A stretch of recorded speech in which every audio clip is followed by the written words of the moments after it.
मी जगदंबा संस्थानाजवळ 158 फूट उंचीची हनुमानजीची मूर्ती या ठिकाणी साकारण्यात येत आहे।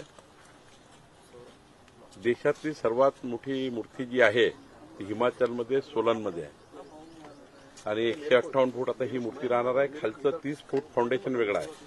30 फूट फाउंडेशन पकडलं तर 188 मीटर होईल, 188 फूट होईल आणि 5 फुटाचा वर कळस राहणार आहे आणि त्यामुळं जशी 163 पण जाईल। पण आता आम्ही देशातली सर्वात उंच मूर्ती म्हणून कोराडी महालक्ष्मीजवळ या तलावामध्ये तयार होणार।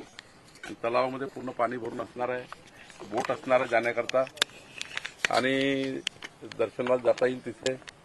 तर अशी मूर्ती या ठिकाणी साकारण्यात आलेली आहे। मला वाटतं 3 महिन्यामध्ये आम्ही माननीय केंद्रीय गृहमंत्री अमित शहा यांची वेळ मागणार आहे।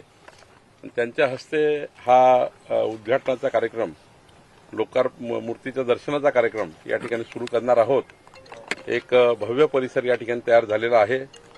भारतीय विद्या भवनकडून या ठिकाणी रामायणा कल्चरल सेंटर, रामायणा सांस्कृतिक केंद्र या ठिकाणी तयार झालं आहे। भारतीय विद्या भवनतर्फे या ठिकाणी भारत माता मंडपम 1857 पासून भारताचा इतिहास कालपर्यंत या ठिकाणी लिहिला गेला आहे। या ठिकाणी 7D थिएटर होत आहे, सायक्लोरामा होते आहे, ॲडव्हेंचर पार्क होते आहे, किड झोन होते आहे। या ठिकाणी लवकरच स्किल डेव्हलपमेंट सेंटर आणि 500 मुलांचं वसतिगृह होते आहे, हॉस्टेल होते आहे। त्यामुळं एक मोठा या ठिकाणी एक पिलिग्रिम सेंटर, एक पर्यटन क्षेत्र या ठिकाणी होत आहे